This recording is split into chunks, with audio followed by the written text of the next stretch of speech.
Yo, what it do, YouTube, man? Y'all already know, man. It's your boy Havo2 Raw, and we already back at it with another video, another banger, another one. Hey, appreciate y'all for the support last video. Got a lot of good feedback, so I'm gonna be coming every week with something new, something different. So today we got man killed entire family during son's funeral. Now, I usually don't be liking to do too many of these videos, but like, bro, at this point, this is all it really is. So, but before we get into the video, man, y'all leave a like, y'all drop some more comments, and y'all leave a sub for me. Most importantly, bro, y'all leave a sub for me, man, please, man. I'm gonna be more consistent with this, and y'all just leave me some subs, man. We're gonna keep running it up. But two, y'all get ready to tap in on the 2 Raw merch, man. Y'all go to my Instagram, 2 Raw Clothing Inc. on Instagram. Gonna be having these hoodies in all colors and all colorways. But I ain't gonna hold on too much more time. Let's get right into the video, y'all.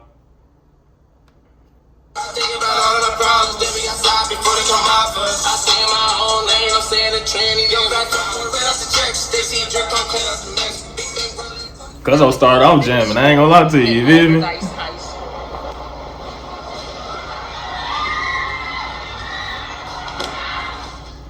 The organ plays Amazing Grace. A mother clutches her tissue. A child fidgets in the pew. Then 20 shots crack through the air. Bodies hit the floor. Not from prayer, from bullets. Dang. Destiny of Faith Church. Bro jumped over Pittsburgh. He jumped over the casket. For 20-year-old John James Hornizes Jr. has just become a crime scene. Outside, 6 people bleed on church steps. Inside, 300 mourners scramble for exits that might lead to death. Dang. But this massacre? It started 13 days earlier, October 15th, 10:05 Like, what is the world coming to, bro? The funeral? Like, you don't even show no disgrace at the funeral? Betty like, Jean Averett, 59, grandmother of 7, stood at her usual bus stop. Jacqueline Mahalik, 33, rushed past on her way to work, the late shift. They had 12 seconds left to live. The men with guns weren't aiming for them. Betty and Jacqueline. That's why you stay out the way, bro. Stay out the streets, bro. If that ain't you, bro, stay out the way, bro. Y'all done got 2 women that's trying to get home to their kids unalive now. You know, so when you get to killing innocent bystanders and doing all this stuff, like, come on, this could have been prevented just by you just playing your part and doing what you supposed to do in this world, bro. You know, everybody done make the game bang. GG. Just happened to exist in the space between hatred and revenge. By the time the shooting stopped, 3 bodies lay on North Side concrete. One of them was John Hornizes Jr., the same man whose funeral would become the next target. Welcome to True Crime Anatomy. Thank you to our amazing subscribers. Shout out to True Crime Anatomy, man. I do nothing but try to use legit sources, things that I've watched, things that I've seen my mama watch in the past and stuff like that. So I try to stay with what I know, you feel me? For our returning viewers and those just joining us, don't forget to subscribe, like, and share, because we bring you the parts the media never reported. The evidence they didn't show, the connections they missed. This is the story of how a funeral became a crime scene. John James Hornizes Jr. turned 20 in August. His godmother, Paige Davis, called him ambitious, trying to find his way. But the Northside streets had their own plans for young men. October 14th, 24 hours before the shooting, Hornizes posted a photo with friends, smiling, throwing up hand signs. The caption's gone now, but investigators would later trace the digital footprints of an escalating conflict. The beef started over territory. Who could stand where? Who controlled which corners? Typical street I'm gonna tell you one more thing, bro. In this world, bro, you cannot play both sides, bro. You can't do that, bro. You can't be trying to play in the middle, bro. Pick what you want to do. If you're gonna do the streets, you're gonna do the streets. If you're gonna be a law-abiding citizen and you're gonna go to work and not even go to work, be an entrepreneur, do what you do, then that's you. You gotta pick what you're gonna do, but you can't do both. Politics that usually ended with posturing, maybe a fist fight. Sharon Troutman, 19. Jalone Hines, 21. Samuel Pez, 30. These names meant nothing to Betty Averett or Jacqueline Mahalik. He lighting up the tuka on the camera and everything. He don't even care. In the worst way possible. Text messages recovered later showed the tension building. Threats traded, locations shared. Someone mentioned the Sunoco on Cedar. Someone else said they'd handle it. By 10 p.m. on October 15th, like Ruffles and 2 groups of armed men hot tamales converged on a gas station. A grandmother waited for her bus. A mother hurried to work. In one room, the stage was set for Pittsburgh's next tragedy. All the players in position, and nobody knew the script would be written in blood. October 13th, Friday night. A house party on Federal Street turns ugly. Words exchanged between John Hornezes Jr.'s crew and men connected to Sharon Troutman. Witnesses later told police it started over a girl, or maybe money, or maybe just because. Watch your back, someone said. This ain't over. Hey, bro, when it come down to it so many times and instances, bro, it always come down to women or it come down to money when it come to this stuff, bro. It always do. Like, regardless, it never do, and it never fails, bro. Like, it's the same ending cycle, bro. Same ending cycle. 14th, Saturday morning. Screenshots showed text messages flying. Instagram stories deleted minutes after posting. One message recovered by investigators. He done rolled another blunt? See you at the spot. The Sunoco station on Cedar Avenue. Brother smoked 3 blunts and then just started. Both groups bought gas there. Both groups knew the cameras worked. Both groups thought that meant safety. That morning, surveillance footage shows Jaylon Hines at pump 3. 5 hours later, John Hornezes Jr. fills up at the same pump. They don't cross paths. Not yet. But something had shifted. The threats weren't just words anymore. Someone posted a photo of a gun. Someone else responded with a location pin. The Sunoco station. By Saturday evening, both sides had made a decision. They'd settle this face to face. What they didn't calculate. Hey, how crazy is it? They was at the same gas station. Just didn't know they didn't run into each other at the same time, but they was at the same gas station prior to this. 9:45 p.m. Look at how that shit worked. That shit crazy. John Hornezes Jr.'s group arriving at Sunoco. 3 men exit a vehicle. They walk toward the store, but don't go inside. They're waiting. 9:50 p.m. A black Hyundai Tucson appears on Cedar Avenue. It passes the gas station once, twice. The driver, later identified as Samuel Pegas, is checking who's there. 9:55 p.m.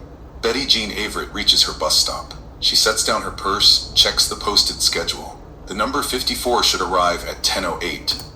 Hey, I can say one thing, bro. You might not always know who following you, bro, but bro, if you got an instinct or if you feel something weird in your body that's telling you to move around or you need to leave or bro, just always be watching your surroundings, bro. Something off or you feel something off or feel weird that day or something just switched up in your mind, bro, go with your instinct, bro. Get out of there, bro. She has 13 minutes to wait. She'll never get on that bus. 9:58 p.m. Jacqueline Mahalik walks quickly past the Giant Eagle, past the bus shelter.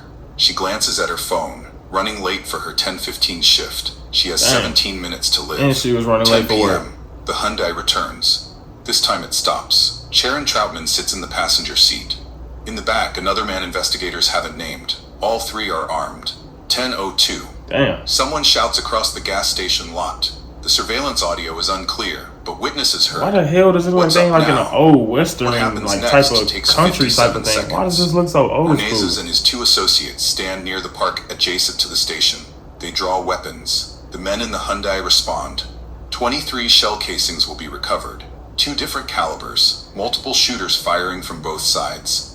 Betty so they just got gunshots going everywhere. Maybe she doesn't understand. All outside the gas station where all these innocent bystanders that like is caught in the middle, walking between the shooters and their targets. Donkey of the days. Wrong second, wrong everything. 10:03. The shooting stops. The Hyundai speeds north. One of Hornezes' associates stumbles to a white Hyundai Palisade with Florida plates and flees. John Hornezes Jr. lies dying in the parking lot. Betty Averett has collapsed at the bus stop. Jacqueline Mahalik is on the sidewalk, blood pooling beneath her. The first 911 call comes at 10:05. There's people shot everywhere. Oh my God, they're not moving. Allegheny General Hospital sits 1 block away. The ambulances arrive in under 2 minutes. It won't matter. Shit, at least that's quick. At least they ambulance comes quick. I know certain ambulances around certain places. But we'll survive. The war has just begun. I know it's ambulances in certain places. They take 20, 30, 40 minutes. Somebody gonna be, God forgive me, somebody gonna be dead by the time they come pick them up because they done took an hour to get there. And somewhere across Pittsburgh, the men who pulled triggers are already planning their next moves. Because on these streets, I didn't know they be getting down like that. If I got anybody in Pittsburgh, man, y'all drop some comments, man. Every funeral becomes a target. In 13 days, they'll prove it. Question for you. You're pumping gas when bullets start flying. Do you run? Wait. Hold Hold the hell up. When did funerals become targets? I thought funerals off limits. So, risk becoming a target? Hide and hope they don't see you? Or try to help the wounded and risk your own life? Northside streets have their own damn. Is he smoking another blunt? They're already planning their response. Bro, he got another blunt in his hand. Sunday morning. My Mayor bad. Ed Gainey stands at the corner of Cedar and Stockton. Behind him, blood stains still mark the concrete. I couldn't imagine what that feels like. Gainey says about the victims' families, we need the entire city to come together to deal with this violence. I know it's tough right now. I know that there's a lot of families and friends who are hurt right now. And I know a lot of them feel like they should do. Hey, God forgive me, but he sound like Rick Ross. I know that hurt right now. It was sick on feet right now. Come on, Pops, man. Get it out. That raspy ass voice. Get it out. So I wanted to do something with you. What's that? I want you to call and tell us what you know. I need you to speak up and say something. They shot up the sanctuary today. Damn. His words echo across Pittsburgh, but in certain neighborhoods, different conversations are happening. Conversations about revenge, about who needs to pay, about which funeral to target. The Hornezes family starts planning John's service. They know the danger, they've heard the threats, they'll ask for police protection. They'll get officers who go to the wrong address. 13 days from now, 6 more people will bleed on Pitt. Like, I know people be messed up in the head, bro, but I just be thinking, like, bro, like, what in your right mind just makes you think, like, we gonna shoot up the funeral? Like what, bro? Like, that don't even logically even, like, well, I just be wondering, like, bro, what does it come to, bro? I don't even know what will make you want to do something like that or make you do something like that, like. Concrete. This time on church steps. This time during a funeral. Because in this story, every death demands another. Every funeral becomes a target. And innocent lives, they're just collateral damage in a war that nobody wins. October 16th, 4 a.m., Pittsburgh Police Major Crimes Unit transforms the North Side into a grid. 50 detectives, 6 different surveillance systems to analyze. One goal, find the shooters before they kill again. Detective David O'Neill leads the video team. Sunoco cameras, Giant Eagle. I can tell you at 4 a.m. what I'm doing. I got my feet kicked up with a pillow over it. Got me some ice cream on the side. Got something nice laid up with me. You feel me? Feet kicked up, slumped. You feel me? Like 4 a.m. Oh yeah, man. Security, ATM footage from across the street, traffic cameras at Stockton and Cedar, even a Ring doorbell from a house 2 blocks away. Every angle tells part of the story. Ring cameras catch everything nowadays, bro. Don't ever think you're not gonna get caught. License plate visible. Within hours, they identify the owner, Samuel Pegas, 30 years old. Criminal history includes a 2013 drug manufacturing conviction. The white Hyundai Palisade with Florida plates proves harder to trace. It appears briefly, picks up one of Horney's associates, then vanishes into the night. By noon on October 16th, something unusual happens. The phone tips start coming. Not 1 or 2, dozens. I saw who was in that car. I know where they went after. Check this Instagram story from last night. Commander Ford would later say... Now that's actually crazy. The fact that this is in Pittsburgh and they had people calling the crime tips that actually put in tips and tell them, and people actually knew where the damn drivers and the people who shot him went. That's just ridiculous as it is. Like, bro, first of all, you're not that slick. Second of all, I mean, damn, they for their people out there in Pittsburgh. I ain't never seen nothing like that. I know it's lots of cities out here, bro, where people get killed and murdered and a lot of stuff go unsolved and nobody never know where somebody got killed or how it happened. So, hey, shout out to Pittsburgh, bro. He'd never seen this level of community cooperation. Maybe because Betty Averitt and Jacqueline Mahalik weren't targets. Maybe because killing grandmothers and mothers crosses a line even street code won't defend. Yeah, bro. That's off the line, bro. Mamas, kids, all that. I thought that stuff didn't even have to be explained. Like, he's charged with 2 counts of criminal homicide for Betty damn, they all look thrown off too. Samuel. October 18th. U.S. Marshals find Sharon Troutman. Triple homicide. The 19-year-old was in the Hyundai's passenger seat. Ballistics will match his gun to bullets that killed John Hornizes Jr.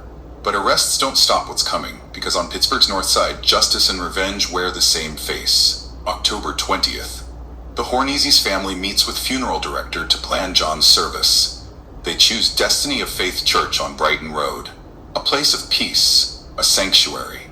That same day, the threats begin. Text messages, social media posts quickly deleted, words whispered on street corners. The message is clear. John Hornizes Jr.'s funeral won't be peaceful. Bro, I don't know what this dude did.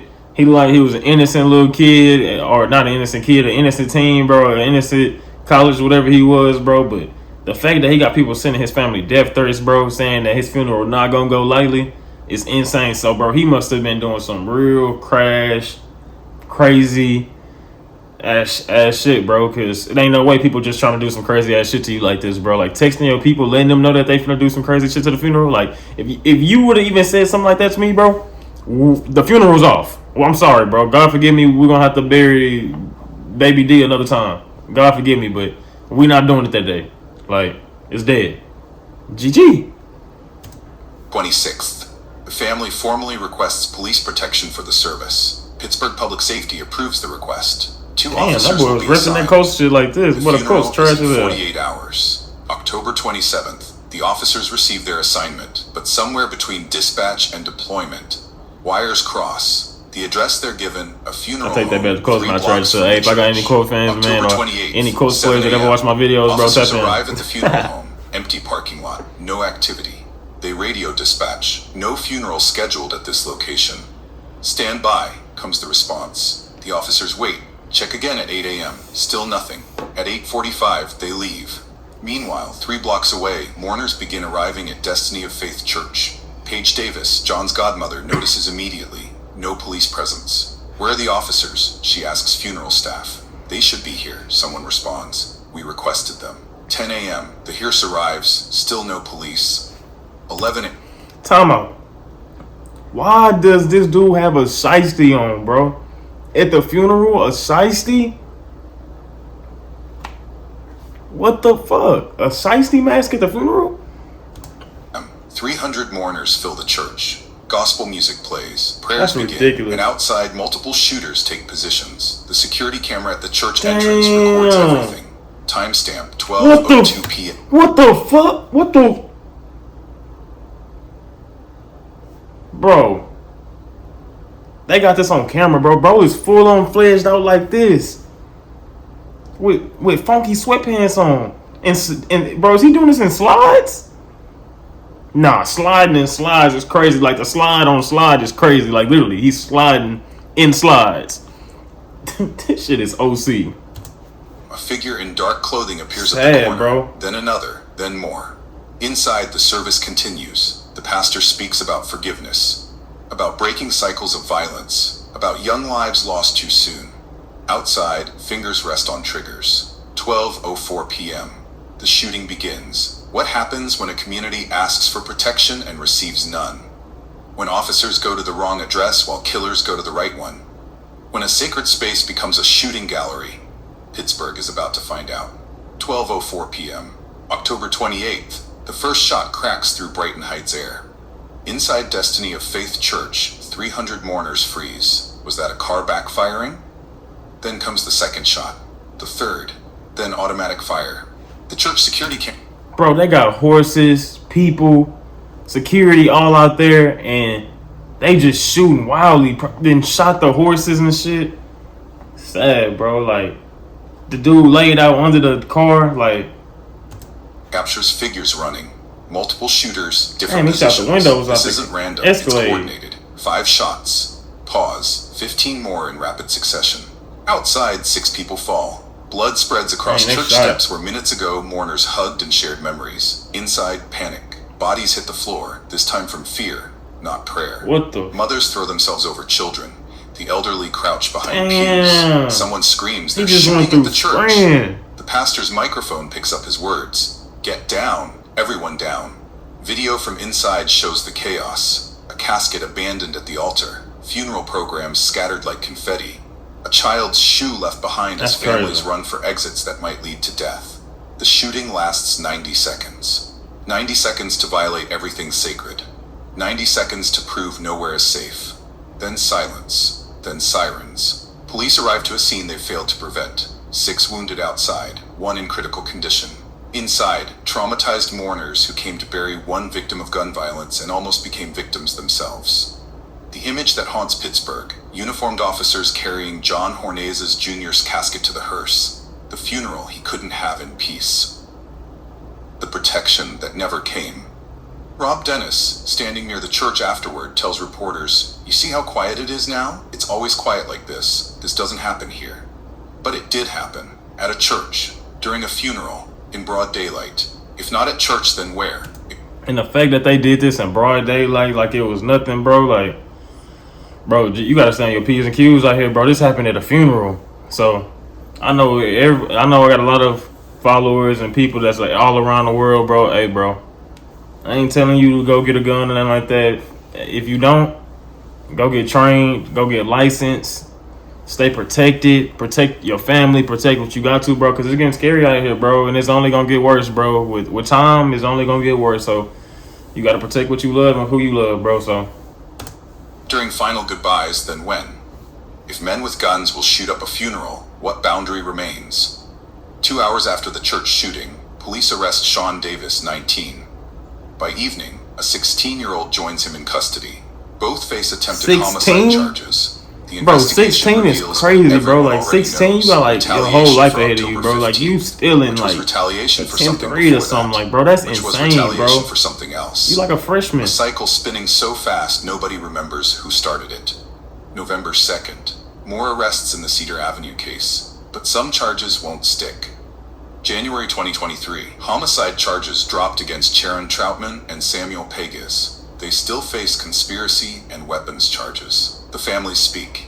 LaRonda Averett, Betty's daughter, please lay down your arms. It harms the city, the world, it hurts. Bridget Mahalik, Jacqueline's mother. Her children will still live their life. So it was 2 different groups of these people that went to try to ambush and attack. So it was 6 people total, but it was 2 different groups that they ran in to do this just for one 20-year-old. So they all crashed out for one 20-year-old that was already dead, that they already done killed and did what they was gonna do. So without her, you get no more cool points after somebody's dead, bro. Like Pittsburgh matches 2021's homicide rate by October. But numbers don't capture empty chairs at Sunday dinner. Numbers don't explain to children why mommy isn't coming home. Mayor Gainey keeps appearing at crime scenes. Keep making speeches. Bro, that's crazy. I just peeped. That is crazy as hell.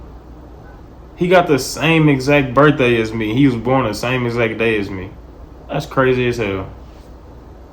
It's to stop, he says. But the streets have their own momentum, their own laws, what the hell? Their own terrible logic where shooting up a funeral makes sense to someone somewhere.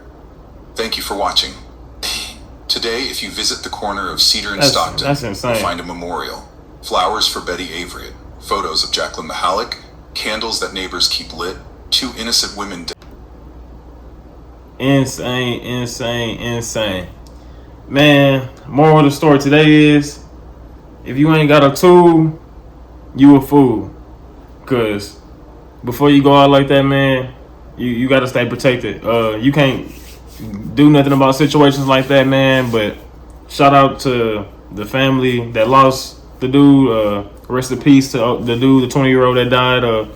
That's just crazy, man. You gotta stay prayed up and stay safe out here, bro. If you ain't start praying yet, then you need to start, man, because any day it can happen, bro. So, but as always, bro, y'all already know, man.